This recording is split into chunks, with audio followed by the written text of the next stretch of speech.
This podcast is brought to you by our friends at Minimal Cases. We've talked about Minimal before. These cases are so thin, you'll forget that they're there. But the protection they provide is very, very real. And right now, until the end of the month, Minimal is offering our listeners 35% off of your order, maybe for that new iPhone 11 you just picked up, by using the promo code DIGITDAILY or by clicking the link in the show notes. That's mnmlcase.com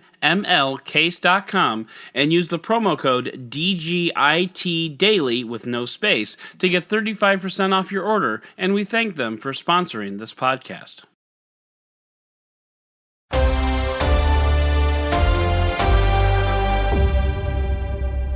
Good morning, Digit fam. Adam Dowd here, and we're just 2 days away from the weekend, which means we're just 2 days away from me telling myself I finally get to sleep in, which means we're just 2 days away from me not sleeping in and waking up at 8 o'clock in the morning anyway because life hates me. But enough about sleep, I mean me. It is September 19th, 2019, and this is your Digit Daily.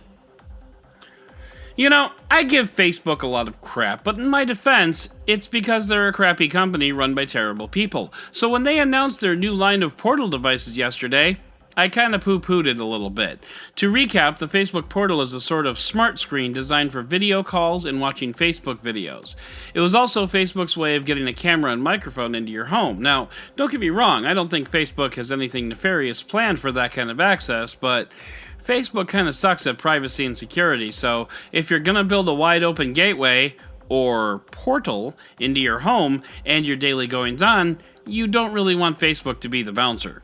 So Facebook refreshed the lineup, adding a smaller Portal Mini to the lineup, same basic functionality, same stupid high cost for what amounts to a Facebook Google Nest Hub, but without the Nest Hub part. Oh, and English only, so no bueno. But Facebook also introduced a Portal TV, which is basically a clip-on camera that you attach to your existing TV that brings smart functionality and motion tracking through your TV's HDMI port. Portal TV's Halo feature is a thing called Watch Together, which allows you to watch your favorite shows and movies with friends at the same time with a little picture-in-picture window. Right now it supports Amazon Prime Video, no word on other streaming services yet, and this Watch Together thing seems like a neat idea until you consider that I have 3 other people in my house, and I literally cannot remember the last time that any 2 of us watched anything together, which admittedly may be sad for my household, but I'm having a hard time imagining people connecting to take in the marvelous Mrs. Maisel from across the continent. I mean, what if one of you has to go to the bathroom? Needless to say, there are a lot of questions here. The Facebook portals will have Amazon Alexa integration to handle the smart side of things, although when it comes to Alexa, smart might be overstating it a bit.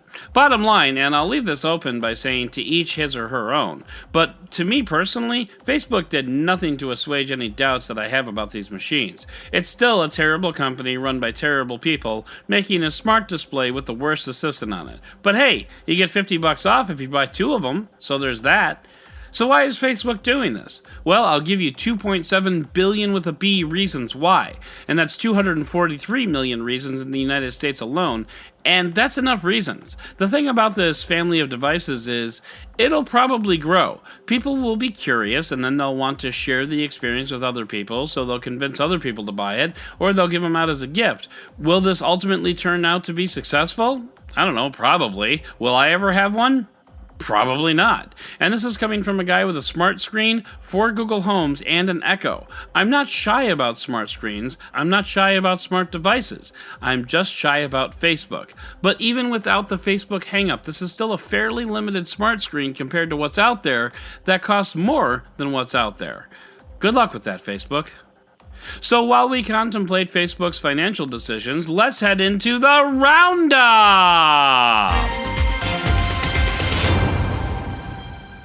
A truck carrying some unusual cargo took a turn too quickly and unintentionally rolled 216,000 dice across the pavement, making it quite possibly the biggest craps roll in history. The truck was bound for Atlanta-based Trivium, a gaming company, who took the accident in stride, estimating that the truck probably rolled a perfect 256,000, which is roughly the strength of my last Dungeons & Dragons fighter. No word yet on when the truck carrying the 10-sided dice will be along to add the modifier. AT&T is considering parting ways with DirectTV, citing cord cutting sapping its user base as a primary reason. Sure, blame the cord cutters for your crappy service and crappy customer support and high package plans.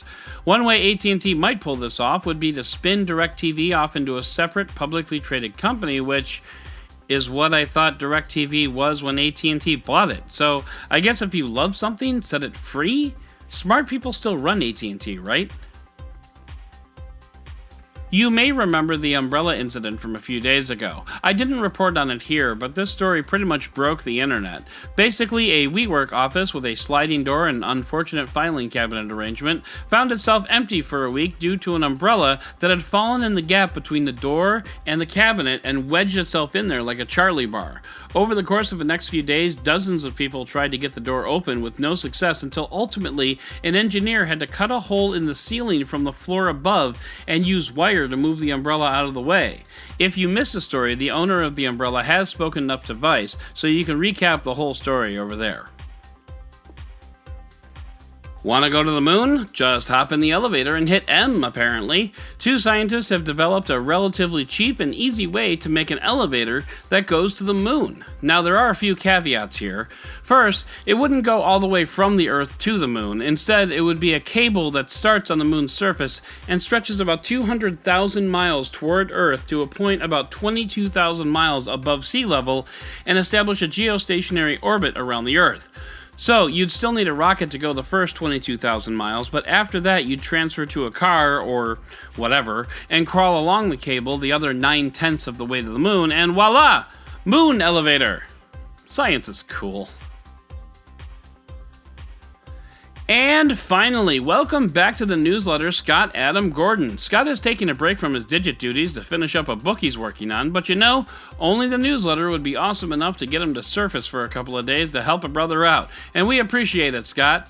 Scott recently wrote up a piece on 6 tech items that he uses every day at work, including a phone, a laptop, and an interesting standing desk contraption that you kind of need to see to believe. Check out the link in the show notes. It's really something. So that's going to do it for today's Digit Daily. If you'd like to learn more about any of these stories, check out the links in the show notes and subscribe to our daily newsletter on Digit.com. And if you like what you heard, subscribe, leave a review, and don't forget to tell your friends about DigitDailyPod.com. Once again, I'm Adam Dowd, Dead Technology on Twitter, and we'll talk again tomorrow.